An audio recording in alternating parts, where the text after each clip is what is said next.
Class 12th का physics का NCERT book में कुल 15 चैप्टर्स हैं, 15 चैप्टर्स हैं।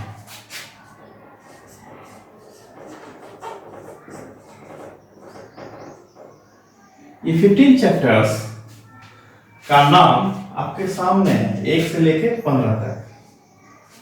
यह किताब 2 पार्ट में डिवाइडेड है। पार्ट 1 में 8 चैप्टर और पार्ट 2 में 7 चैप्टर। पार्ट 1 के जो 8 चैप्टर्स हैं वो हैं इलेक्ट्रिक चार्ज एंड फील्ड्स, दूसरा है इलेक्ट्रोस्टैटिक पोटेंशियल एंड कैपेसिटेंस, तीसरा है इलेक्ट्रिक करंट, चौथा है मूविंग चार्ज एंड मैग्नेटिज्म, पांचवा है मैग्नेटिज्म एंड मैटर, छठा इलेक्ट्रोमैग्नेटिक इंडक्शन, सातवां अल्टरनेटिंग करंट, आठवां इलेक्ट्रोमैग्नेटिक वेव्स। और पार्ट 2 में 9 से लेके 15 तक है और वो चैप्टर्स हैं ray optics and optical instruments, wave optics, radiation and dual nature of matter, atoms, nuclei, semiconductor, electronics और लास्ट में कम्युनिकेशन। जैसा कि आप लोग हमारे क्लास में चैप्टर 1 और 2 कवर कर चुके हैं, लेकिन यह वीडियो मैं YouTube के लिए बना रहा हूं। यहाँ पर ऐसे भी छात्र हैं जो हमारे क्लासरूम को ज्वाइन नहीं किए थे, तो उन्हें भी कोई दिक्कत नहीं हो, इसलिए मैं यहाँ चैप्टर 1 के टॉपिक 0 से स्टार्ट करूंगा ताकि सभी लोग बराबर लाभान्वित हों, जो हमारे क्लास के स्टूडेंट हैं वो भी और जो नहीं है वो भी। अभी हम लोग बात करेंगे इलेक्ट्रिक चार्ज के बारे में। इलेक्ट्रिक चार्ज क्या होता है? What is electric charge? Electric charge को मास, लेंथ या टाइम की तरह डिफाइन कर पाना अभी तक संभव नहीं हो पाया है, मतलब इसकी परिभाषा अभी तक तय नहीं हो पाई है। लेकिन हम इतना बता सकते हैं, इतना कह सकते हैं कि electric charge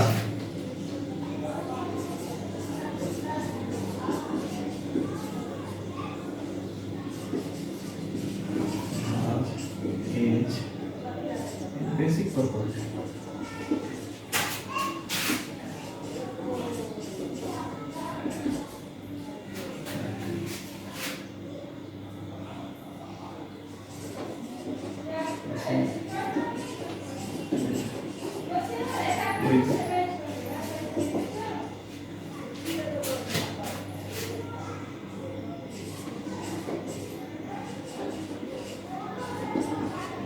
elementary particles,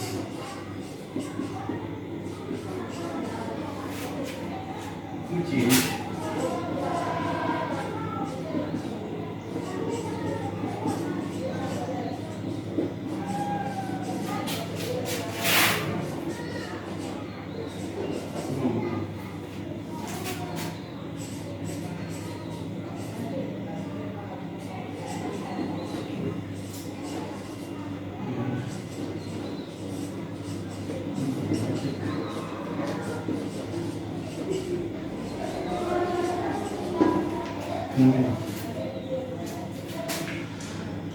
electric charge is a basic property associated with elementary particles,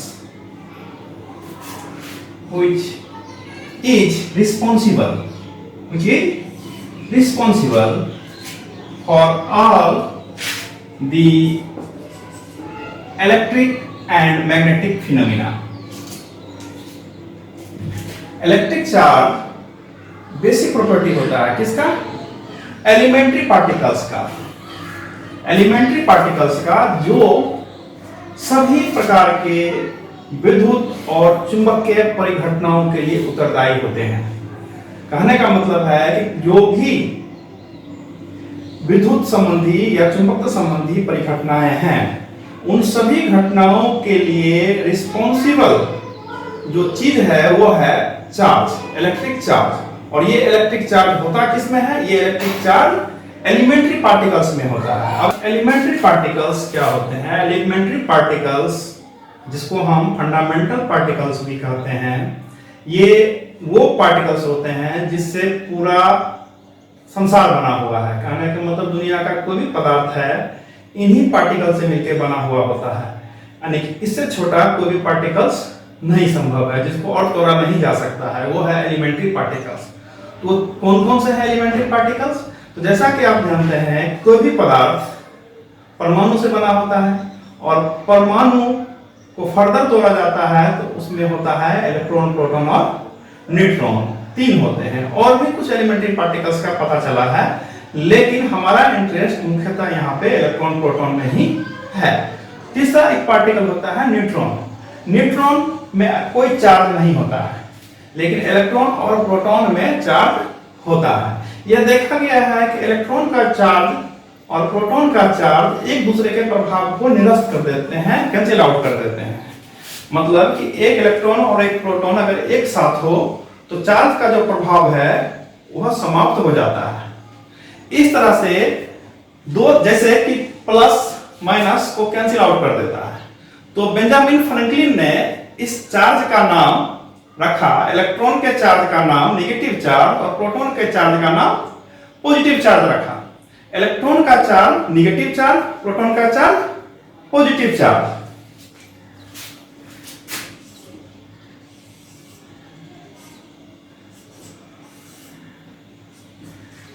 अब ये चार्ज का जो अमाउंट होता है, जो इलेक्ट्रॉन का जितना चार्ज है उतना ही प्रोटॉन का चार्ज होता है, बस साइन में अपोजिट होता है। एलिमेंट्री चार्ज को हम रिप्रेजेंट करते हैं E से। इस तरह से charge on electron, charge on proton plus E और charge on electron minus E होता है। संक्षेप में हमें इतना ध्यान रखना चाहिए कि प्रकृति में 2 प्रकार के चार्ज होते हैं, एक नेगेटिव चार्ज होता है, दूसरा पॉजिटिव चार्ज होता है। नेगेटिव चार्ज जो इलेक्ट्रॉन का चार्ज है, पॉजिटिव चार्ज जो प्रोटॉन का चार्ज है। अब आप कहेंगे कि हमारे चारों तरफ जो वस्तुएं हैं उनमें तो कोई चार्ज नजर नहीं आता है, तो ये इलेक्ट्रॉन और प्रोटॉन कहाँ जाते हैं? तो हमारा जवाब है कि इलेक्ट्रॉन और प्रोटॉन कहीं नहीं जाते हैं, वो वस्तु में ही मौजूद होते हैं। जैसा कि आप जानते हैं किसी भी एटम में number of electrons equal to होता है नंबर ऑफ प्रोटॉन्स। इसका मतलब है किसी पदार्थ में जितने संख्या में इलेक्ट्रॉन्स होते हैं उतने ही प्रोटॉन्स होते हैं। मतलब जितना नेगेटिव एलिमेंट्री चार्ज होता है उतना ही पॉजिटिव एलिमेंट्री चार्ज होता है, तो नेट चार्ज होता है 0। इसको हम मैथमेटिकली ऐसे समझते हैं, मान लीजिए कि कोई पदार्थ है, इसमें Ne जो नंबर ऑफ इलेक्ट्रॉन्स है और Np नंबर ऑफ Ne को अगर हम माने नंबर ऑफ इलेक्ट्रॉन्स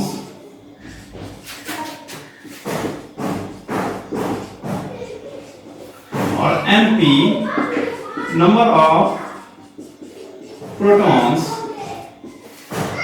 तो ऐसा हो यदि Ne बराबर हो Np number of electron equal to number of proton, तो चार्ज इस पे होगा नेट चार्ज 0। ऐसा हो कि Ne नंबर ऑफ इलेक्ट्रॉन अधिक हो, नंबर ऑफ प्रोटॉन कम हो, तो इस पे नेट चार्ज होगा नेगेटिव। और ऐसा हो कि नंबर ऑफ इलेक्ट्रॉन कम हो और नंबर ऑफ प्रोटॉन ज्यादा हो, तो इस पे नेट चार्ज होगा पॉजिटिव। तो इस तरह से जो न्यूट्रल होते हैं पदार्थ, उनमें नंबर ऑफ इलेक्ट्रॉन और नंबर ऑफ प्रोटॉन बराबर होते हैं, और जो निगेटिव पदार्थ होते हैं, निगेटिव चार्ज वाला पदार्थ होता है, उसमें नंबर ऑफ इलेक्ट्रॉन अधिक होता है, और जिनमें नंबर ऑफ इलेक्ट्रॉन्स कम होता है वो पॉजिटिव चार्ज होते हैं।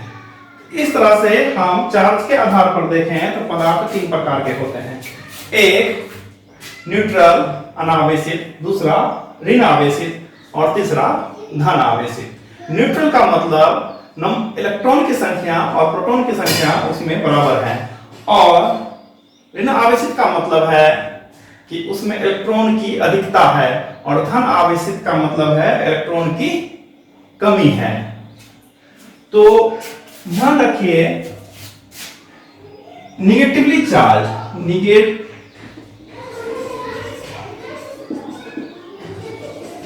चार्ज मतलब एक्सेस ऑफ इलेक्ट्रॉन्स,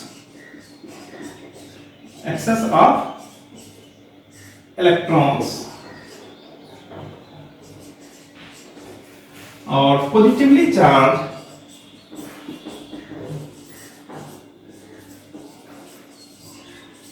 का मतलब डिफिशियंसी ऑफ इलेक्ट्रॉन्स,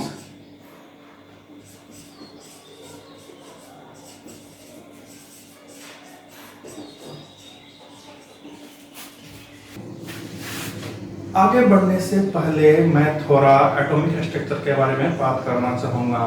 वैसे तो आपने पढ़ा ही होगा, लेकिन मैं फिर भी एक बार याद दिलाना चाहता हूँ।